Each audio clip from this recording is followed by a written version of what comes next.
Before we begin this touching story, please take a moment to subscribe to our channel and press the bell icon so you never miss our heartwarming stories that celebrate the best of humanity. The morning sun cast long shadows across the tarmac at Denver International Airport. Inside Terminal B, the usual chaos of travelers rushing to catch flights filled the air, the constant hum of rolling suitcases and hurried footsteps. But on this particular Tuesday morning, something different was about to unfold that would stop everyone in their tracks. Staff. Sergeant Michael Chen stood at the entrance of the terminal, his dress uniform crisp and perfect despite the early hour. His white gloves were spotless, and the medals on his chest caught the fluorescent lights overhead. He was a royal guard, trained in precision and protocol. And today, he carried the weight of the most important duty of his career. He was escorting home a fallen hero. Inside a cargo area of the airport, a flag-draped casket waited. It contained the remains of Private First Class David Morrison, a young soldier who had given his life in service to his country just 2 weeks earlier. David was only 23 years old when he died, leaving behind parents, a younger sister, and a fiancée who had been planning their wedding. Michael had known David personally. They had served together, shared meals in the mess hall, and talked about their dreams for the future. Now, Michael's job was to ensure that David made his final journey home with the dignity and honor he deserved. The airport had been notified weeks in advance about the arrival of the fallen soldier. Protocol required that special arrangements be made, that respect be shown, and that the transfer be handled with the utmost care. Michael had confirmed these arrangements himself multiple times. He had spoken with airport officials, reviewed the procedures, and made sure everyone understood the significance of what was about to happen. But when Michael arrived at the cargo supervisor's office that morning, he immediately sensed something was wrong. 3 airport staff members stood behind the desk, their faces showing a mixture of stress and indifference. The supervisor, a middle-aged man named Greg Patterson, barely looked up from his computer screen when Michael entered. Michael stood straight, his bearing military perfect. He spoke clearly and respectfully, explaining that he was there to escort Private Morrison's remains to the connecting flight that would take him to his hometown in Ohio. He presented his credentials and the official transfer documents, all properly signed and stamped. Greg glanced at the papers for barely 5 seconds before pushing them back across the desk. He shook his head and said that they were too busy this morning. There had been weather delays overnight, and the cargo area was backed up with luggage and freight that needed to be sorted. The casket would have to wait. Maybe in a few hours, they could get to it. Michael felt his chest tighten, but he kept his voice steady. He explained that this was not ordinary cargo. This was a fallen American soldier. There was a family waiting at the other end of that flight, a family who had already endured 2 weeks of unimaginable grief. They had planned a funeral. The entire community was waiting to say goodbye to their hometown hero. The timing mattered. The respect mattered. Everything about this moment mattered. One of the other staff members, a young woman named Jessica, looked uncomfortable. She shifted her weight from foot to foot and glanced at her supervisor as if she wanted to say something but didn't dare. The third staff member, an older man named Tom, simply crossed his arms and looked away, apparently unwilling to get involved in the situation at all. Greg's response was dismissive. He said regulations were regulations and procedures were procedures. They had a system to follow, and right now, that system was overloaded. The casket was logged in as cargo, and cargo had a sequence. It would be processed in order, just like everything else. No exceptions. Michael's jaw tightened. He had been trained to follow orders, to respect authority, and to work within systems. But he had also been trained that some duties transcended bureaucracy. Bringing a fallen soldier home was not just a logistical task. It was a sacred trust. It was a promise made to every person who wore the uniform that if the worst happened, they would be treated with honor, not as an inconvenience or a processing number in a queue. He tried again, his voice still controlled but with an edge of urgency. He explained that the connecting flight departed in less than 2 hours. If they missed that flight, the family would have to wait another day. The funeral would have to be rescheduled. Hundreds of people who had arranged their lives to pay their respects would be affected. All because of a few hours of paperwork backup. Greg stood up from his desk, his own frustration now showing. He said he understood it was unfortunate, but his hands were tied. He had 30 other cargo shipments that were already delayed, and people were complaining. Business contracts had penalties for late deliveries. He couldn't just drop everything for one item, no matter what it was. His job and his team's jobs were on the line if they didn't meet their processing targets. The room fell silent. Jessica looked down at her shoes. Tom studied a spot on the wall. Greg sat back down and returned his attention to his computer screen, as if the conversation was over. Michael stood there, the weight of his duty pressing down on him like a physical force. He thought about David's mother, who had collapsed at the notification of her son's death. He thought about David's fiancée, who wore her engagement ring on a chain around her neck because it hurt too much to see it on her finger. He thought about David himself, the young man who had died believing his country would honor his sacrifice. Michael knew in that moment that he could not accept this answer. He would not accept it. What he did next would change everything. Michael took a deep breath and made a decision that went against every fiber of his military training. He pulled out his phone and opened his social media account. His hands were steady as he began typing a message explaining the situation. He described where he was, what was happening, and why it mattered. He posted it publicly and shared it to several military family groups he belonged to. Then he did something even more unexpected. He walked out of the cargo office and positioned himself directly in front of the security checkpoint entrance to the terminal, standing at attention in his full dress uniform. Metals gleaming under the lights, Michael became impossible to ignore. Travelers passing by slowed their hurried pace. Some stopped completely, staring at the solitary figure standing so perfectly still.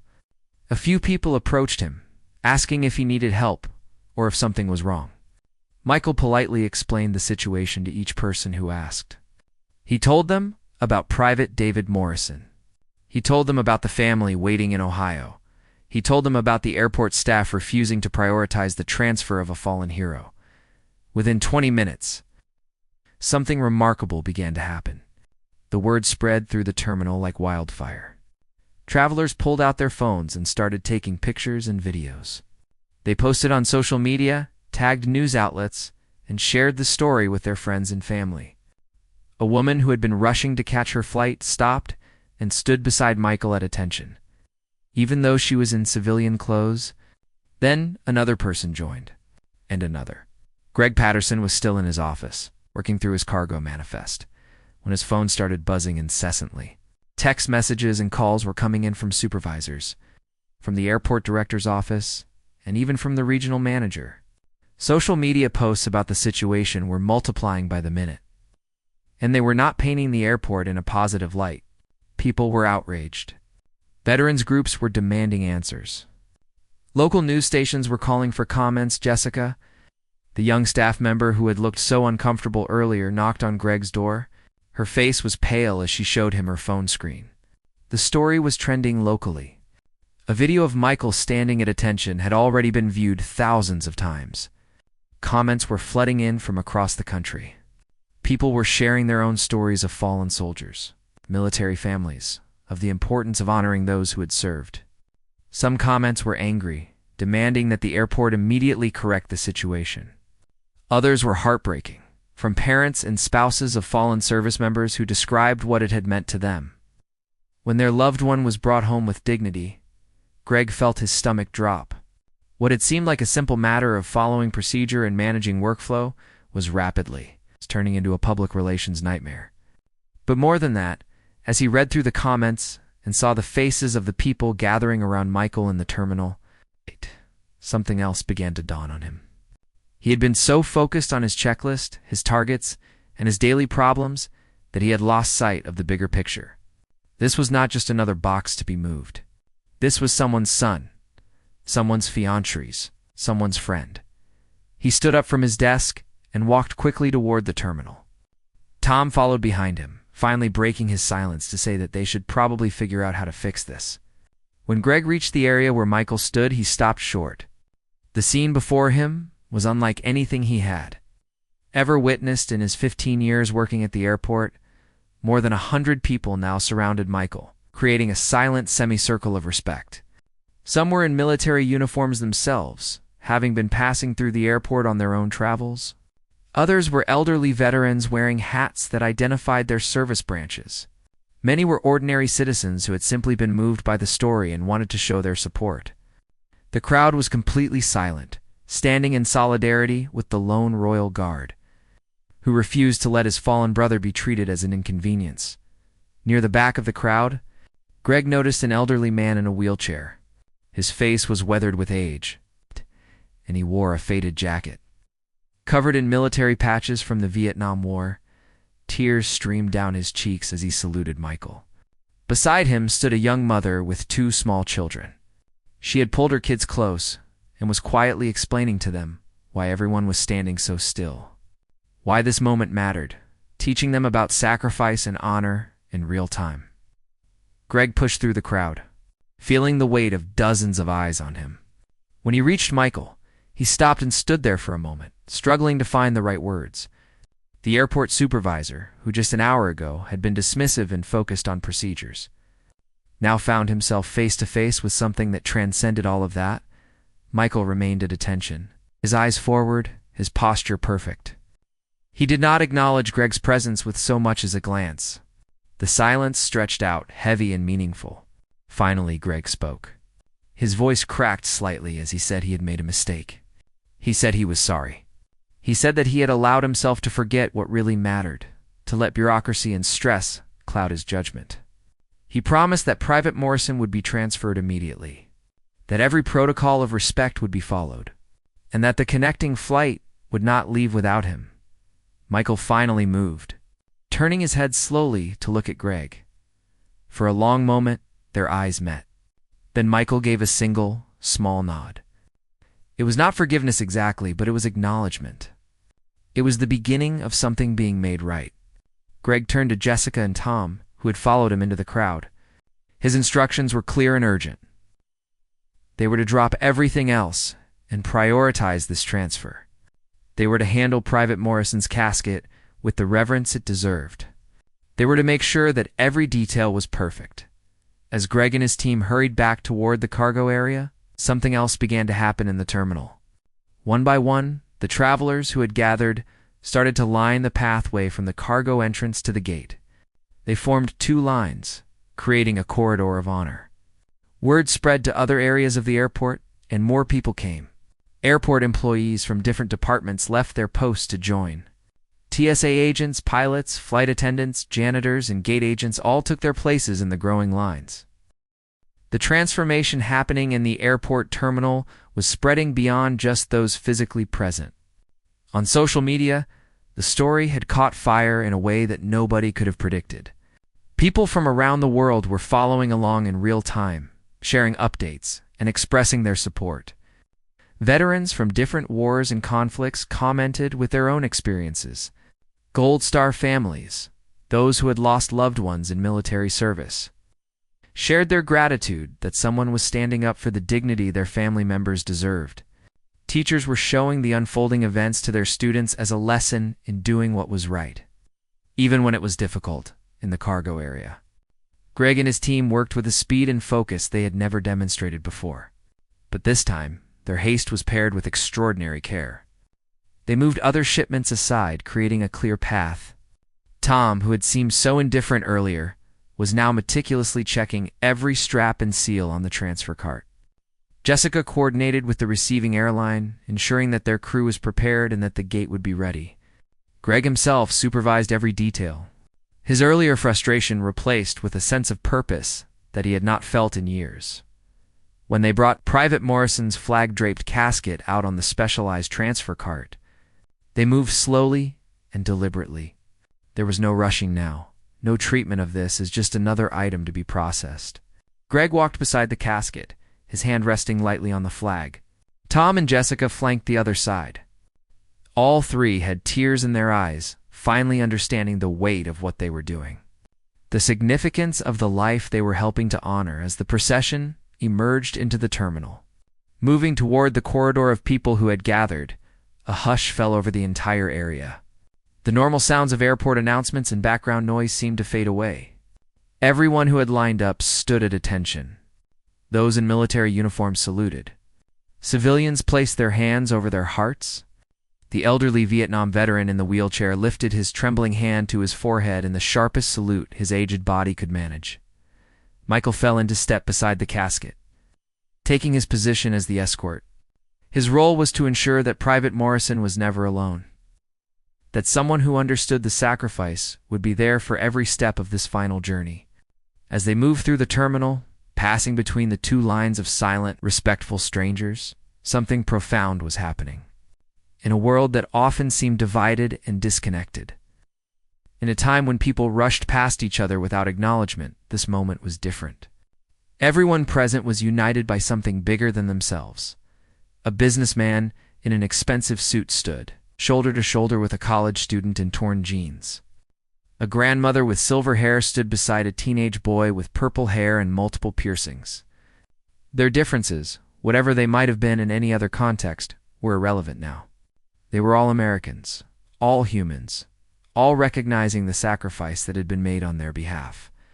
The young soldier in that casket had given up his future so that they could have theirs. The least they could do was stand still for a few minutes and acknowledge that gift. The procession moved slowly through the terminal. Cell phones were out, but instead of the usual casual recording of travel moments, people were documenting something important, something that mattered. Many of those recording had tears streaming down their faces. A pilot standing near his gate took off his captain's hat and held it over his heart. His crew stood beside him, their usual pre-flight preparations forgotten in favor of this more important duty. When they reached the gate area, the airline staff had prepared everything perfectly. The jet bridge had been cleared. The crew stood at attention at the entrance. The captain of the flight, a former military pilot himself, had come down from the cockpit to personally oversee the loading. He saluted as the casket approached, his eyes red with emotion. Before they moved Private Morrison onto the jet bridge, Michael paused. He turned to face the crowd that had gathered and followed the procession. His voice was strong and clear as he spoke for the first time since this had all begun. He thanked them. He thanked them for stopping their busy lives, for caring about someone they had never met, for understanding that some things were more important than convenience or schedules. He told them that Private David Morrison had been a good soldier and a better person. He told them that David had believed in service, in protecting others, in making the world better, even at great personal cost. He told them that what they had done today, the respect they had shown, would mean everything to David's family. Then Michael did something that surprised everyone. He looked directly at Greg, Jessica, and Tom. He acknowledged that they had made a mistake, but he also acknowledged that they had corrected it. He said that what mattered was not that they had initially failed to see what was important, but that when confronted with the truth, they had chosen to do the right thing. He said that was what courage looked like in everyday life.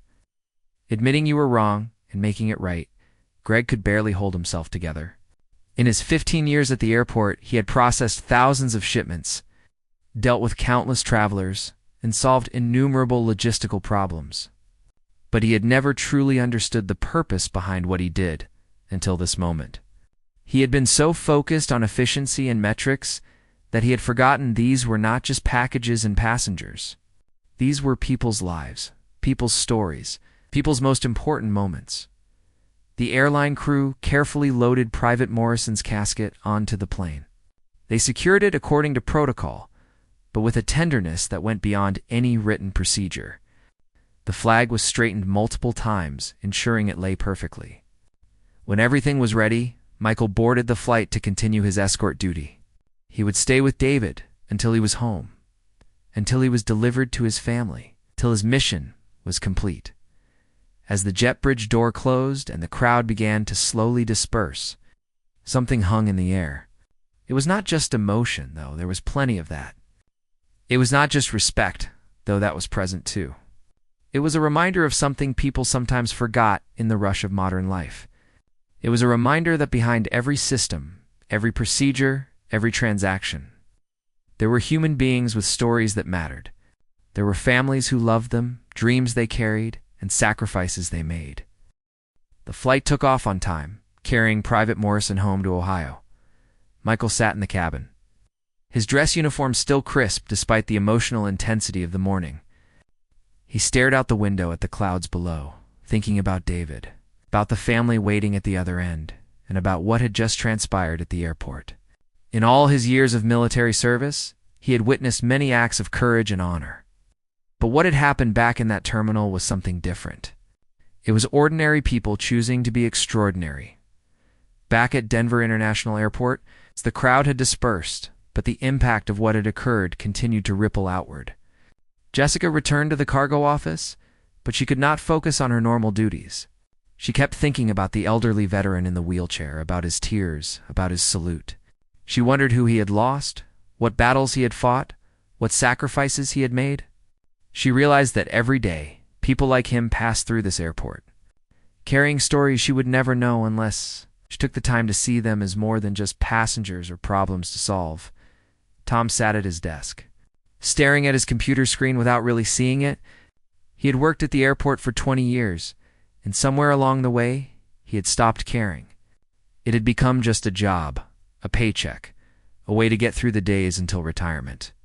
But standing in that terminal, watching that procession, seeing the respect and unity that had spontaneously emerged, something had cracked open inside him.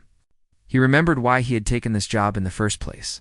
He had wanted to be part of connecting people, of helping them reach the moments that mattered in their lives. When had he forgotten that? Greg sat in his office, but instead of working, he was reading the messages still pouring in on social media. The story had gone viral, reaching millions of people. News outlets were picking it up.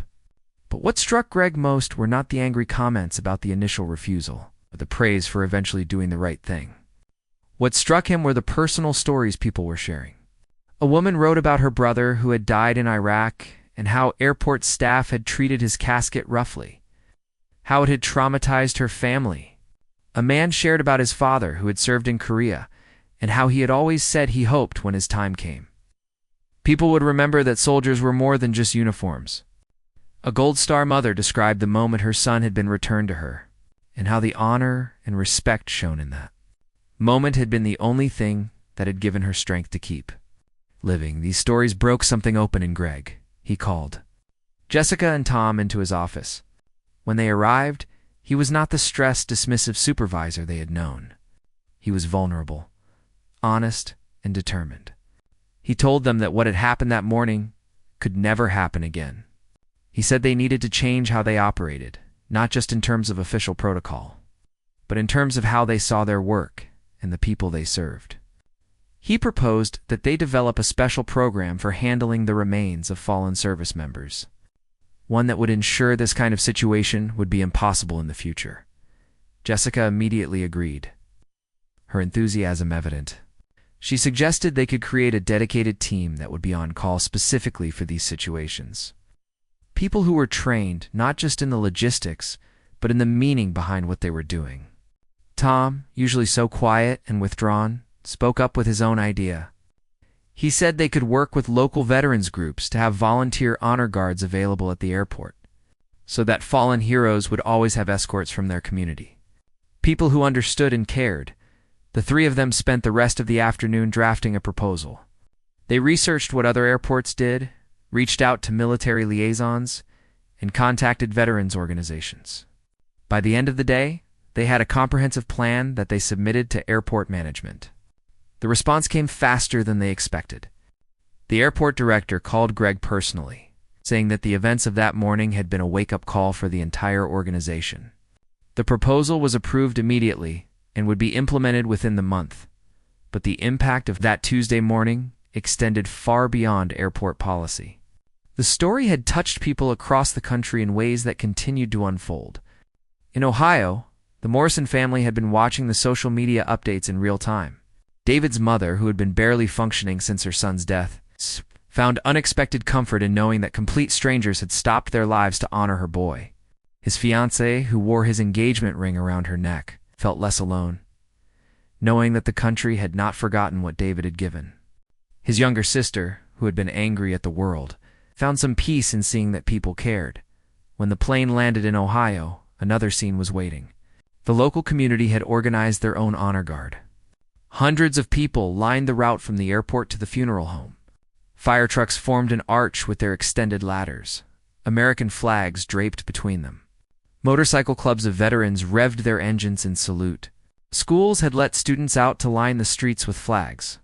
The entire town had come together to welcome their hero home. Michael escorted the casket off the plane and into the waiting hearse. David's father, a man who had served in the Gulf War himself, approached Michael with tears streaming down his face.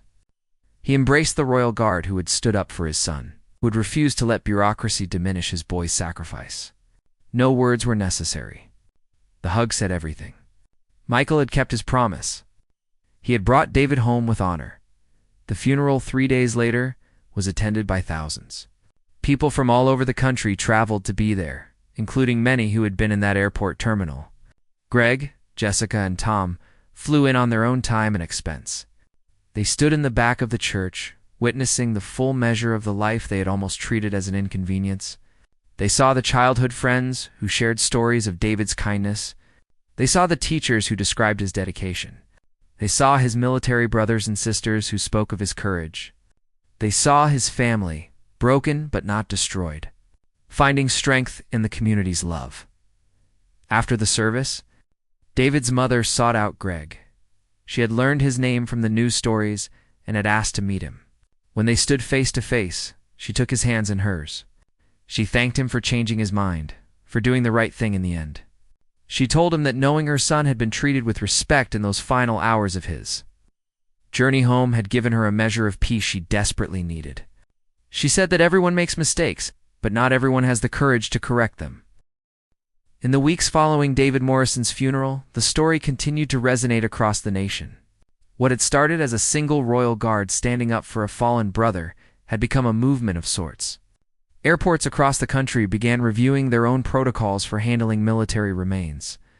Several adopted programs similar to what Greg, Jessica, and Tom had proposed. Veterans organizations used the story in their advocacy work, pushing for federal guidelines that would ensure consistency and respect at all transportation hubs. Denver International Airport became a model for others to follow. The program they had rushed to create in the aftermath of that emotional day was refined and expanded. They established a dedicated team of staff members who volunteered to be part of what they called the Honor Guard Support Unit. These employees received special training not just in the technical aspects of handling military remains, but in understanding military culture, the significance of different honors, and how to support grieving families. Jessica became the coordinator of this new unit. She threw herself into the work with a passion that surprised even her. She reached out to Gold Star families, asking them what would have helped during their darkest moments. She consulted with military honor guards to understand their protocols and needs. She even attended several military funerals to witness firsthand the ceremonies and understand the deep meaning behind each ritual. Her colleagues noticed the change in her. She had always been competent, but now she worked with purpose that elevated everything she did. Tom, who had been coasting toward retirement, found new energy in his final working years. He became the liaison with local veteran groups and helped establish a volunteer program where former service members could be on call to provide additional honor. Guards when military remains passed through the airport. He discovered that many veterans were looking for meaningful ways to continue serving, and this program gave them that opportunity. The first time Tom coordinated a full honor guard for a fallen soldier passing through Denver. With active duty, military, veterans, and trained airport staff, all working together seamlessly. He wept openly at the beauty of what they had created. Greg's transformation was perhaps the most profound. He had always been a good manager in the technical sense, keeping operations running smoothly and meeting metrics. But he had managed things, not people. Now he managed with heart. He implemented policies across all cargo operations that emphasized the human element. He started team meetings by sharing stories of the people they served, rather than just reviewing numbers. He encouraged his entire department to remember that behind every shipment was a person who cared about what was inside. Whether it was a business contract, a family heirloom, or something as sacred as a fallen hero. The airport director noticed these changes and promoted Greg to a senior management position overseeing all ground operations. In his new role, Greg spread the philosophy beyond just cargo handling. He worked with every department to infuse their operations with greater awareness and compassion. The TSA agents began approaching their security work not as suspecting everyone of wrongdoing, but as protecting travelers who trusted them with their safety. Gate agents started seeing delayed passengers not as complaints to manage, but as people whose important moments were being disrupted. Maintenance crews took pride in knowing their work helped people reach their destinations safely. Denver International Airport began receiving recognition for these changes. Customer satisfaction scores improved dramatically. Employee morale rose. But more importantly, the culture shifted. People who worked there felt they were part of something meaningful. They were not just moving people and goods from place to place. They were part of human stories, small and large, ordinary and extraordinary. Michael, the Royal Guard whose stand had started it all, continued his military service. He escorted other fallen heroes home, and each time, he thought about that day in Denver. He thought about how close they had come to David being treated as just another box to process. He thought about the hundreds of strangers who had stopped their busy lives to stand in respect. He thought about Greg, Jessica, and Tom, and how they had found the courage to admit they were wrong and make it right. Those thoughts gave him hope that even when systems failed, individuals could step up and make things right. He began speaking at military events and community gatherings, sharing the story and its lessons. He talked about the importance of standing up for what was right, even when it was uncomfortable. He talked about the power of ordinary citizens to create extraordinary moments. He talked about how everyone has the opportunity to choose honor over convenience, to choose what matters over what is easy. His speeches moved people to tears and to action. Inspiring similar stands in other contexts and situations, David Morrison's family established a foundation in his name. The David Morrison Honor Foundation worked to support other Gold Star families and to promote programs that ensured fallen service. Members were treated with dignity throughout their final journeys home. The foundation provided grants to airports and transportation hubs to improve their protocols. They offered training programs for staff who would be handling military remains. They created support networks for families. Navigating the difficult days after losing a loved one in service, the Foundation's first major grant went to Denver International Airport to expand their Honor Guard support unit at the award ceremony. David's mother spoke about how her family's greatest pain had somehow led to a positive change that would help countless other families. She talked about how David had always wanted to make a difference, to serve something bigger than himself, and how even in death, he was continuing to do that through the changes his sacrifice had inspired. Greg, Jessica, and Tom were at that ceremony, standing side by side as they had stood in the terminal that day, when David's mother embraced each of them, thanking them again for their transformation. Greg whispered something that captured what they had all learned.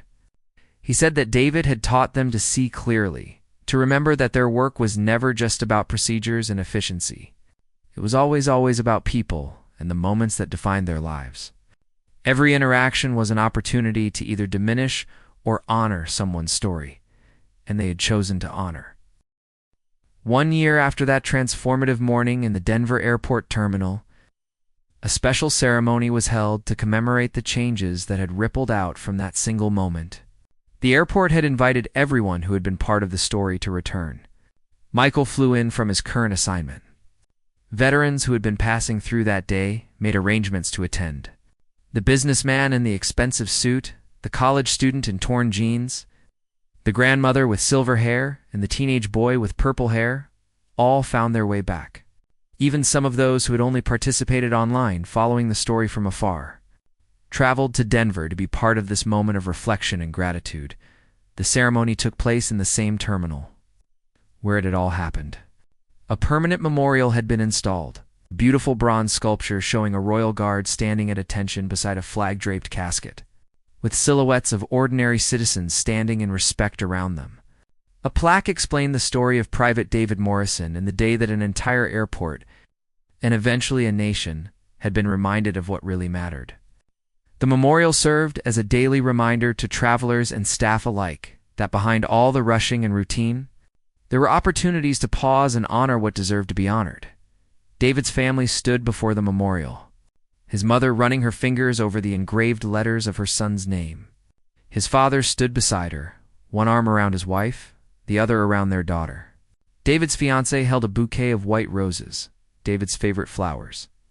They had come to this ceremony carrying their grief, which would never fully fade, but also carrying gratitude for how their son's memory had been honored, how his sacrifice had inspired change that would help other families. The airport director spoke first, acknowledging the failure that had almost occurred and praising the courage of Michael, who had refused to let it stand. He announced that the Honor Guard support unit had now handled over 40 military remains transports in the past year, each one conducted with the full dignity and respect that David Morrison's transport should have received from the beginning. He shared that not a single complaint had been filed, but dozens of thank you letters had been received from grateful families who had felt seen, supported, and honored during their darkest moments. Michael spoke next. His dress uniform as crisp as it had been that morning a year ago. He talked about David, sharing stories that brought laughter and tears. He described David's terrible jokes, his loyalty to his friends, his dedication to his duty, and his dreams for the future that would never be fulfilled. He talked about the weight of escorting fallen brothers and sisters home, knowing that each flag-draped casket represented not just a service member, but a whole world of love and loss. He thanked the strangers who had stopped their lives that day, saying their spontaneous show of respect had restored his faith in humanity during a moment when he had been close to losing it. Then Michael did something unexpected. He called Greg, Jessica, and Tom to the front. The 3 airport workers looked uncomfortable with the attention, but they came forward. Michael stood before them and saluted. He said that military service took many forms, that heroism was not just about battlefields and combat, but about the everyday choices to do what was right even when it cost something. He said these 3 individuals had shown moral courage by admitting their mistake and working tirelessly to ensure it would never happen again. He presented each of them with a special commendation from the Military Honor Guard Association.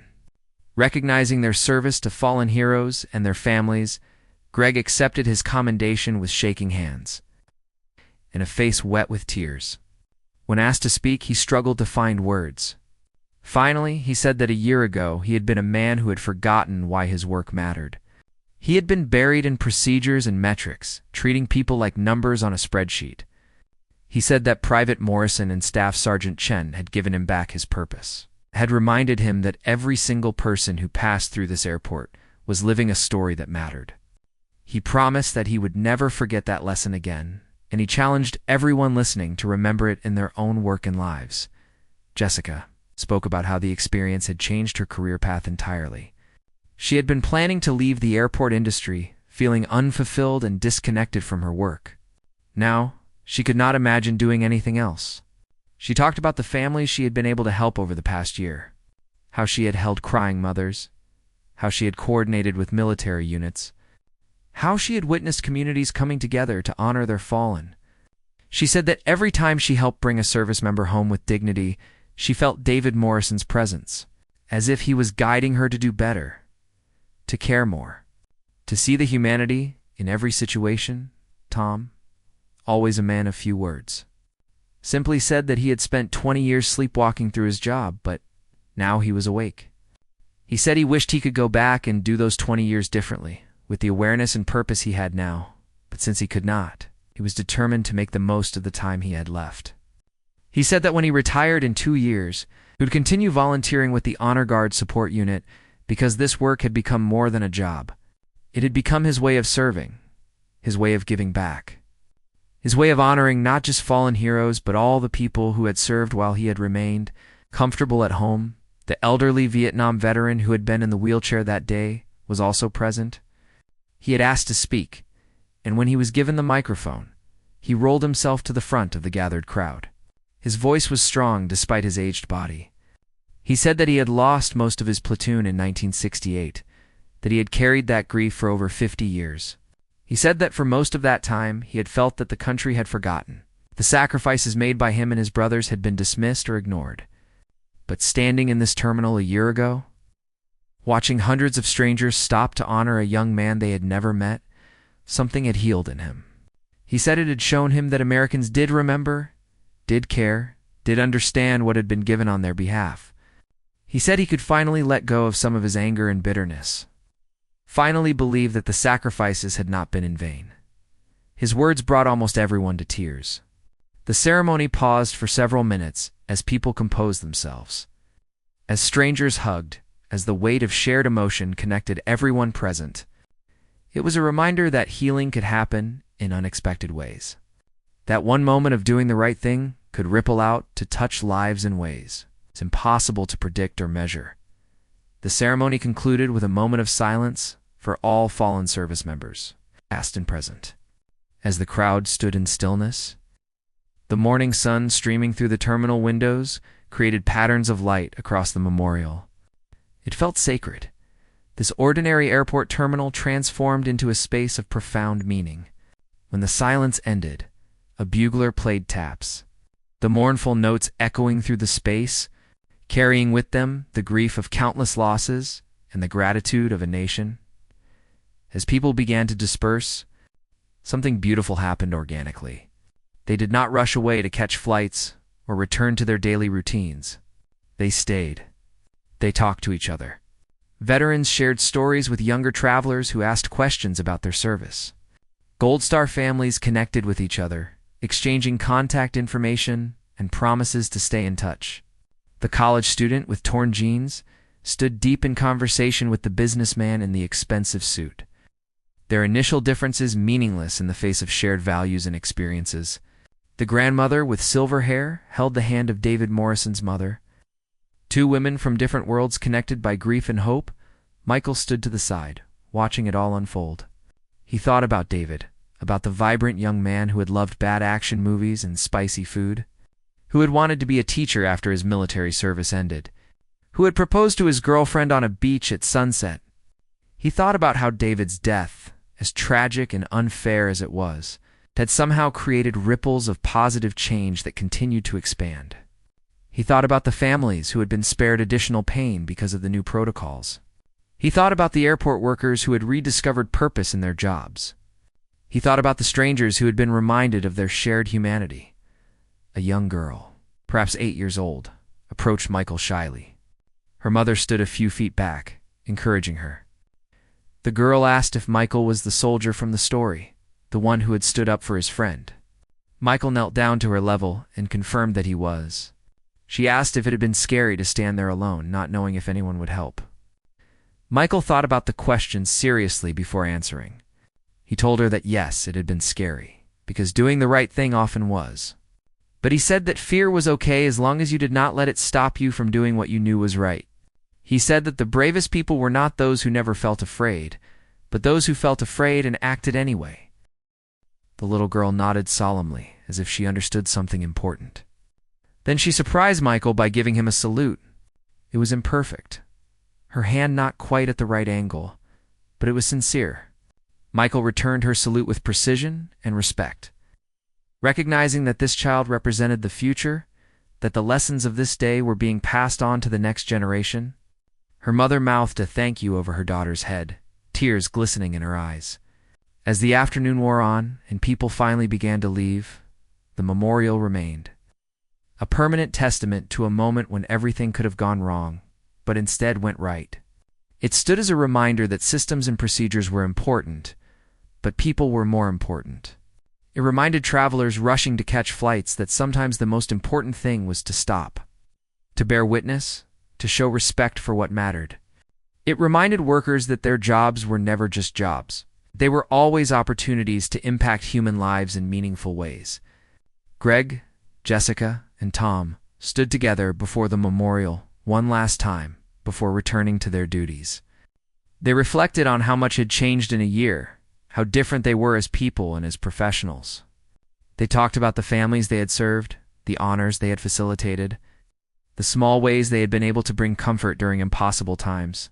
They recommitted themselves to never forgetting these lessons, to maintaining the standards they had established, to always seeing the people behind the procedures. As they walked back to their offices, they passed through the normal chaos of airport operations. But now they saw it differently. The stressed mother, trying to manage 3 children while finding her gate, was not an inconvenience but a person who needed patience and help. The elderly man, confused by the new technology at the check-in kiosk, was not a problem to solve quickly, but a human being deserving of respect and assistance. The businessman, angry about a flight delay, was not just a complainer but someone whose important plans were being disrupted, whose frustration deserved acknowledgement even if it could not be fixed. This was the lasting legacy of that Tuesday morning when a royal guard had refused to let his fallen brother be treated as an inconvenience. It was not just about military honors or protocols, though those were important. It was about remembering that every person, in every moment, deserved to be seen, to be valued, to be treated with dignity. It was about choosing compassion over convenience, humanity over efficiency, doing what was right over doing what was easy.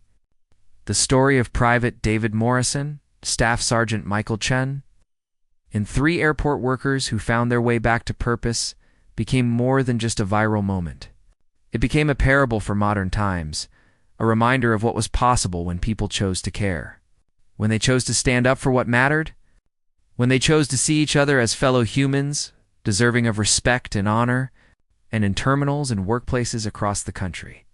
In small moments that would never make the news, that lesson continued to echo, creating ripples of kindness and dignity that would touch countless lives in ways both seen and unseen. The sun set over Denver International Airport that evening, casting long shadows across the memorial. Tomorrow, thousands of travelers would pass by it, and most would not stop to read the plaque or understand the full story. But some would, and those who did would carry something important with them. A reminder that in a world that often felt cold and hurried, there was still room for honor, for sacrifice, for standing up, and for doing what was right. That was David Morrison's final gift to the world. It would keep giving long after everyone who remembered that day had passed into memory themselves.